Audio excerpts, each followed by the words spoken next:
Hi, it's Gwyn and welcome back to the Revolver Beatles channel. I hope you're all well. I'm recording this from a different corner of the Revolver studio this week, and I wanted just to touch on my experiences and also my expectations of seeing Paul McCartney live. For many years I used to wear this badge, if you can see that, on various jackets that I wore at the time. It's a Wings UK tour badge from 1979, but I have to confess that, to be honest, I'm a bit of a fraud in wearing that because I didn't get to see Paul in 1979. I was a little bit too young to venture up to the big smoke and to see McCartney live. I would have been 13 at the time. A few years later, however, and I was absolutely gagging to see McCartney live, but unfortunately, Paul was not gagging to play live, and I had to wait until 1985 until I actually got to see him perform. Well, I say actually see him perform, it was at Live Aid, and we are all aware of the technical difficulties which marred his performance that day. And so it wasn't really until 1990 that I actually got to see him perform properly in front of a live audience, and that was something that I will remember for forever and ever.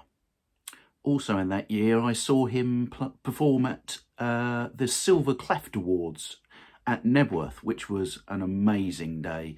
Not only seeing Paul live, but many other artists performed there that day, including Genesis and Pink Floyd, just to name but two. So that was a fantastic day, and from that time I saw Paul perform many times in concert, up until the last time that I saw him, which was actually 2015. And in 2015 it was a very special concert because it was the first time that I'd taken my entire family to see Paul. It was a very special concert. Paul performed really a brilliant set and it was a fantastic show.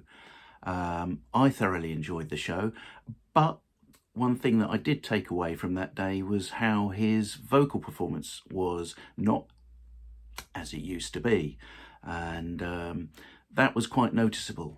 So as good as he was on that day, it was something that you couldn't ignore, that his vocal performance was considerably inferior to even just a few years before.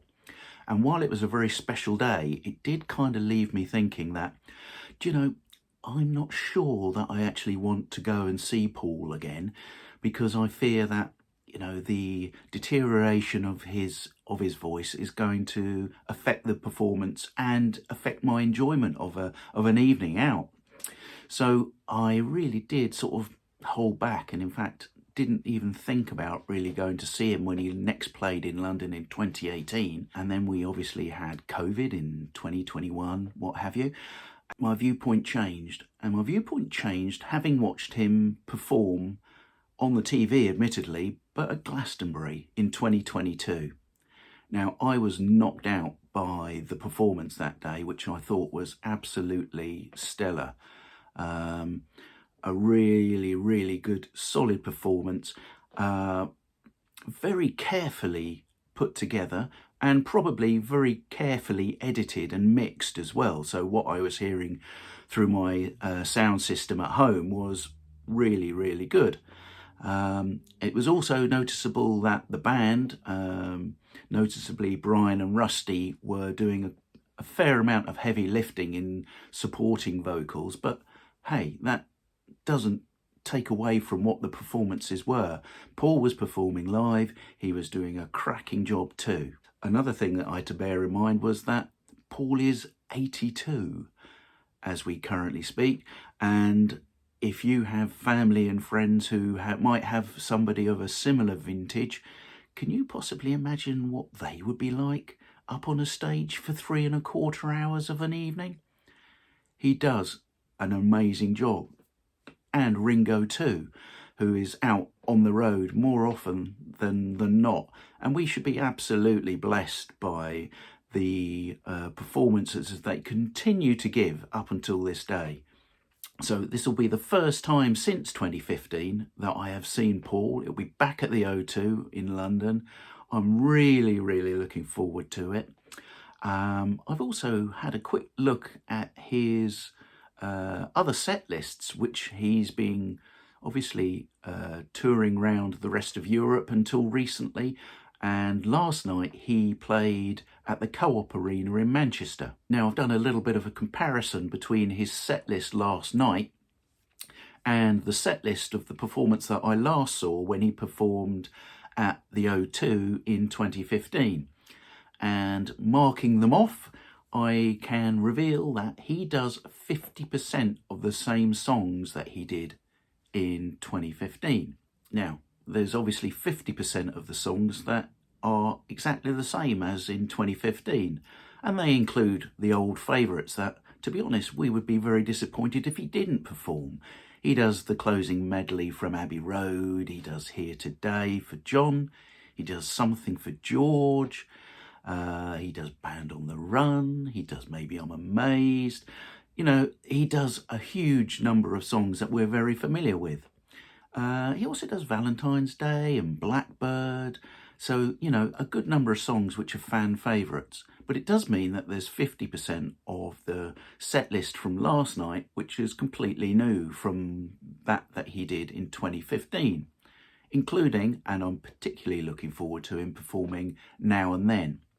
I noticed another song he performed last night and seemed to get a terrific reception when I watched a video back of it earlier today, was Wonderful Christmas Time, which he does to a child's chorus, which looked terrific.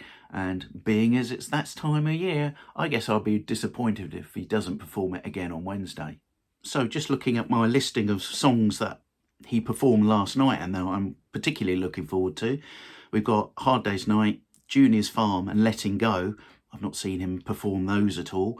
Come On To Me, which will be new to me, Let 'Em In, 1985, which seems to be the one of the songs for me, which has been a favourite from this year, having appeared on One Hand Clapping. And then we've got I've Just Seen a Face, In Spite of All the Danger, Love Me Do and Dance Tonight, which are songs which I've not seen him perform before, so looking forward to all of those as well. Another song that I'm looking forward to seeing is his performance of I've Got a Feeling, which he premiered round about the time of the Glastonbury performance, and is another tribute to John that he incorporates into the set. So I'll be really looking forward to seeing the performance and also the video interaction as well. So I'd be really interested to know, are you going to see Paul this week? It's going to be the last few concerts of the year. I'm sure he's going to put on a good show as he leads up to Christmas, but I'd be really interested to know what your thoughts are if you're going to see Paul too. Is there any element of trepidation in terms of his vocal performances, or are you going to just absorb and appreciate the moment? I'm going to be covering as much as I can of my day at the concert, and I'll be giving a full review of the concert later in the week. So hopefully you will join me again for the review, but until then, thumbs aloft, and I look forward to seeing you soon. Bye for now.